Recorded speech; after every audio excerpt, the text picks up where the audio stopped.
Hello viewers, कैसे हैं आप सब। आई होप कि आप एंजॉय कर रहे होंगे मार्केट बीस्ट की सारी सीरीज़ को और साथ के साथ आप बहुत कुछ यहाँ से नया सीख रहे होंगे। बहुत सारे हमने बेसिक नॉलेज का बहुत सारे शेयर्स वीडियोस बनाए और फंडामेंटल एनालिसिस की सीरीज़ उसको तो कहने ही क्या, वो तो बहुत अच्छा परफॉर्म कर ही रही है। वो सीरीज़ अगर आपने नहीं देखी है तो अभी जाके हमारी प्लेलिस्ट में फंडामेंटल स्टॉक एनालिसिस की सीरीज़ को ज़रूर देखिए। वहाँ पे शेयर्स के बारे में हमने क्या अपने ओपिनियन रखे हैं, क्या एनालिसिस है, वो आपके लिए बहुत यूज़फुल होने वाली सीरीज़ है। आज मैं एक बहुत ही छोटा-सा टॉपिक आपके लिए लेके आया हूँ। कुछ ऐसी चीज़ें जो आपको अमीर बनने में बहुत हेल्प करेंगी, जो आपको ऐसी बेसिक चीज़ें होती हैं जिनके बाद आप अमीर बन सकते हैं। कुछ ऐसी हैबिट्स। मेरे कुछ दोस्त हैं, वो कहते हैं कि विभू यार, शेयर मार्केट एक जुआ है। ओके, ठीक है, पहले मैं उनकी बात सुनता हूँ। शेयर मार्केट एक जुआ है, पता नहीं यहाँ प्रॉफिट होगा नहीं होगा।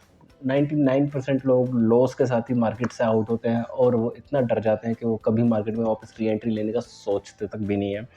दूसरी चीज़, उनको डर बहुत लगता है। और तीसरी चीज़ कि भाई साहब, सबसे इम्पोर्टेंट चीज़ कि भाई पैसा नहीं है, पैसे का क्या किया जाए, मार्केट में लगाने के लिए भी तो पैसा चाहिए। तो यार मेरे को दिमाग में आया, मैंने कहा ऐसा क्या चीज़ है कि आप लोग पैसा लगाने से इतना डर रहे हैं या आपके पास पैसा नहीं है।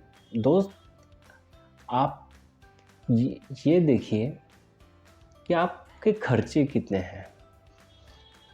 अगर आपकी जो आप मार्केट में पैसा लगा रहे हैं, वो पहली चीज़ तो कभी भी उधार लेके नहीं लगाना चाहिए। आप ये बात तो आप गांठ मार लीजिए अपने जीवन में कि उधार लेके शेयर मार्केट में तो कभी कभी भी नहीं आना चाहिए। लेकिन शेयर मार्केट में ज़रूर आना चाहिए और ज़्यादा से ज़्यादा आपको अपने एक्सपेंसेस, जो ऐसे एक्सपेंसेस होते हैं जिनको आप अवॉइड कर सकते हैं, जिनको आप टाल सकते हैं, उन एक्सपेंसेस को हटा के अगर उसका अमाउंट आप शेयर मार्केट में लेके आते हैं तो वो आपके लिए एक बहुत अच्छी चीज़ होगी। जैसे कि आपका अगर पूरे महीने का खर्चा, मान लीजिए सपोज़ कीजिए 30,000 रुपये महीने का खर्चा है, आप कोशिश कर सकते हैं शायद वो 30,000 को आप 25,000 तक ला सकते हैं। एक एवरेज मिडिल मैन थोड़ी सी कॉस्ट कटिंग कर सकता है, शायद महीने में 1-2 मूवी कम चला जाएगा, शायद थोड़ा-सा कभी-कभी हफ्ते में 2 बार ही बाहर खाना खाता था, शायद 1 बार ही खाना स्टार्ट कर दे। या बहुत सारे ऐसे खर्चे होते हैं यार जो which we can avoid but because of the luxury या दूसरों को शो ऑफ के चक्कर में, तो उस चक्कर में हम ये खर्चे करते हैं। तो उन एक्सपेंसेस को हम रोक सकते हैं। और अगर हम वो एक्सपेंसेस रोक पाते हैं, वो 5,000 रुपये जो 30,000 के हमारे खर्चों को हमने 25,000 में कन्वर्ट किया, वो 5,000 रुपये जो हमारी सेविंग है, अगर वो सेविंग हम इन्वेस्टमेंट में लेके आते हैं, शेयर मार्केट में लेके आते हैं, तो आई डोंट थिंक सो कि सर आपके पास इन्वेस्टमेंट के लिए पैसे नहीं है। और आप खुद कैलकुलेट करके देखिए, हर महीने का 5,000 रुपया तो पूरे साल भर का 60,000 रुपया। और अगर आपने कोई अच्छा शेयर लगाया और वो आपका बैगर रिटर्न्स आपको दे देता है, तो आप खुद सोच के देखिए आप कैसे रिटर्न्स जनरेट कर सकते हैं। तो यहाँ पे आज मैं कुछ चीज़ें डिस्कस करना चाहता हूँ कि एक अमीर इंसान बनने के लिए आपको कहाँ-कहाँ इन्वेस्ट करना चाहिए। मतलब कौन-कौन से ऐसे एरियाज़ हैं जहाँ पे आपको रिस्क ले सकते हैं, जहाँ पे आपको खर्चा करना चाहिए। जो ऐसे खर्चे हैं, ये खर्चे आपके एसेट्स क्रिएट करेंगे, ये आपकी लायबिलिटीज़ क्रिएट नहीं करेंगे। हमेशा कोशिश कीजिए कि आप अपने एसेट्स पे खर्चा करें, ना कि अपनी लायबिलिटीज़ पे। अगर आप ऐसा सक्सेसफुली कर लेते हैं मेरे दोस्त, तो यकीन मानिए, भले ही आप अमीर पैदा नहीं हुए, लेकिन आप मरेंगे अमीर होके ही। ये बात की मैं आपको गारंटी देता हूँ। तो सबसे पहली चीज़ आपको जो ध्यान में रखनी है, आपका जो फ़ॉर्मूला होना चाहिए, income minus expenditure is equal to saving कभी भी नहीं होना चाहिए। Income minus saving is equal to expenditure, उल्टा होना चाहिए, क्योंकि सब जो आपकी इनकम है उसमें से आपको एक पर्टिकुलर अमाउंट आपको इन्वेस्ट करना ही करना है, कहीं भी कीजिए। मैं ये नहीं कहता हूँ कि स्टॉक मार्केट में ही कीजिए, बिल्कुल भी नहीं। अब आपका जहाँ इच्छा है आप वहाँ कीजिए। आपको स्टॉक मार्केट समझ में नहीं आती, कोई दिक्कत नहीं। गोल्ड समझ में आता है, गोल्ड पेपर गोल्ड लीजिए, सोवरिन गोल्ड बॉन्ड्स लीजिए। आपको बॉन्ड्स समझ में आते हैं, बॉन्ड्स लीजिए, ठीक है। या और भी ऑप्शंस हैं शायद जो उससे अच्छे नहीं हैं, लेकिन आप एक हैबिट बनाइए सबसे पहले कि आपको सेविंग करनी है। दूसरी चीज़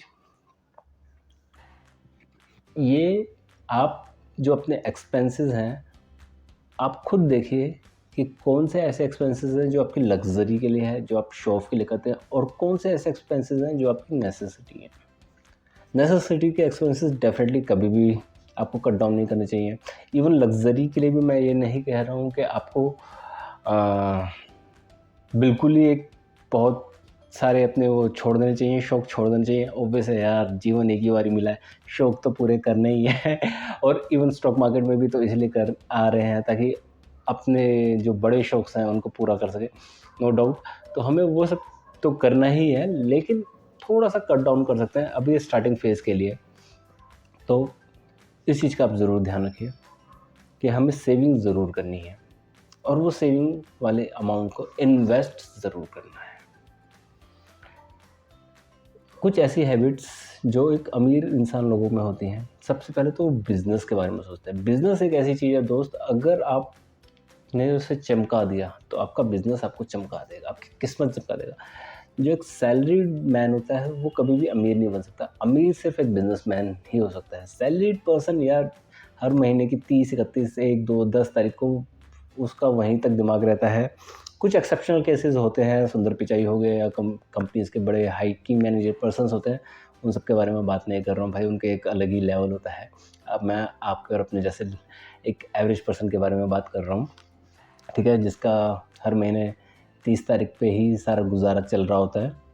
तो एक बिज़नेस के बारे में भले ही आप ना करें, पर दिमाग ज़रूर लगाइए, सोचिए ज़रूर, कोशिश करने की कोशिश कीजिए, ठीक है, सोचने की कोशिश कीजिए।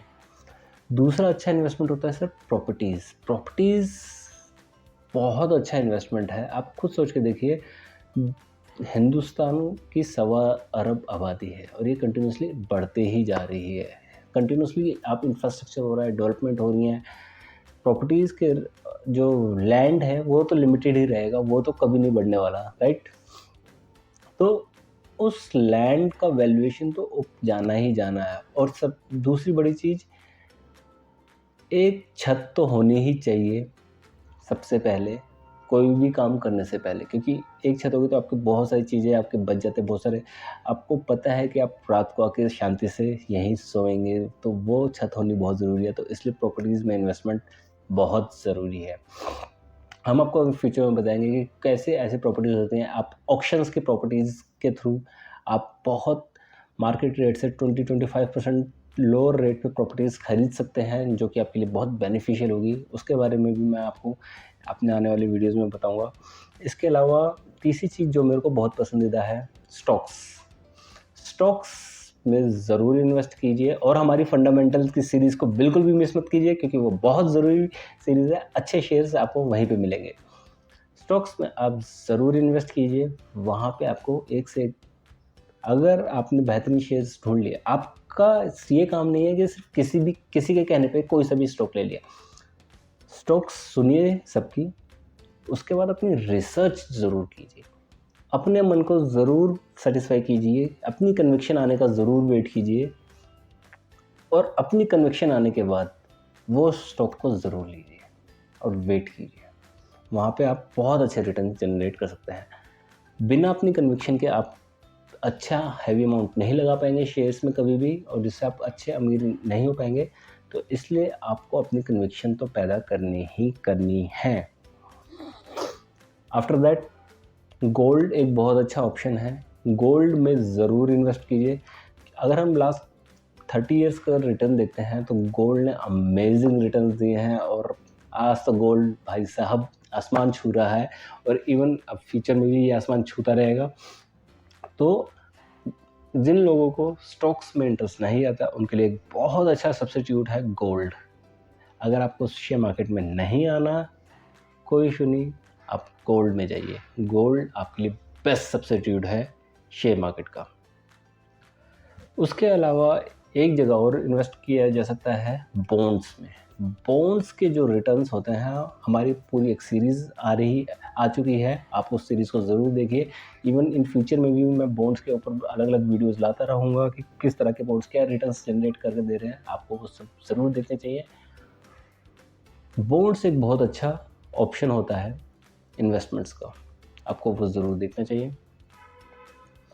इसके अलावा अगर जो चीज़ मेरे को बिल्कुल पसंद नहीं है ये वाली, बट फिर भी आप अपनी सेविंग्स को कहाँ लाएँ? अगर इन सब जगहों पे फिर भी नहीं लगाते, तो एट लास्ट सबसे बेकार जगह जो मैं कहूँगा, एफडीज़, जो मतलब मैं तो शायद कभी ना कर सकूँ, मुझसे तो ये नहीं हो पाएगा। लेकिन जो आपने एक सेविंग की हैबिट डाली है, शायद मोस्ट ऑफ द लोग हिंदुस्तान में एफडीज़ के लिए जाते हैं क्योंकि वो एक सिक्योर रिटर्न होते हैं। लेकिन जो मैंने आपको ये पूरा ऑर्डर बताया है, ये रिस्क से लेके लोएस्ट रिस्क तक का ही बताया है। सबसे लोएस्ट रिस्क एफडीज़ में, after that bonds, gold, stock, property and business. Property में आप कहेंगे कि रिस्क क्या है, बट प्रॉपर्टी में आपको कैपिटल बहुत ज़्यादा चाहिए होती है, तो इसलिए वो भी एक लेवल ऑफ टेंशन आपका थोड़ा सा इंक्रीज़ कर सकता है, इसलिए उसे मैंने सेकंड हाईएस्ट पॉइंट पे रखा है। तो आपको ये सारे अगर आप जगह इन्वेस्टमेंट करते हैं या इनमें से किसी आपकी इनकम ज़्यादा नहीं है, तो आप कोई पर्टिकुलर सेगमेंट में इन्वेस्टमेंट करते हैं और वहाँ पे कंसिस्टेंसी मेंटेन रखते हैं, तो डेफ़िनेटली आप बहुत अच्छे रिटर्न्स बना सकते हैं। तो इसलिए मैं यही कहूँगा, आप कमाने के बाद सबसे पहले बचाने का सोचें और बचा के उसे इन जगहों पे लगाने का सोचें, तो नो डाउट आप बहुत अच्छे रिटर्न जनरेट कर सकते हैं और आपके फाइनेंसेस हमेशा इसी तरीके से अच्छे तरीके से मैनेज रहेंगे। तो एट द एंड मैं यही कहूँगा, अच्छे से कमाइए, अच्छे से इन्वेस्ट ज़रूर कीजिए, खुद भी सीखिए, अपने दोस्तों को, रिश्तेदारों को, अपने बच्चों को ज़रूर सिखाइए, क्योंकि जितना आप अच्छे से अपने फाइनेंसेस को मैनेज करेंगे, आप फ्यूचर में उतना ही ज़्यादा सक्सेसफुल हो पाएंगे। तो इसी चीज़ को कंटिन्यू रखते हुए मार्केट बीस्ट के साथ अपना सफ़र कंटिन्यू रखिए सर।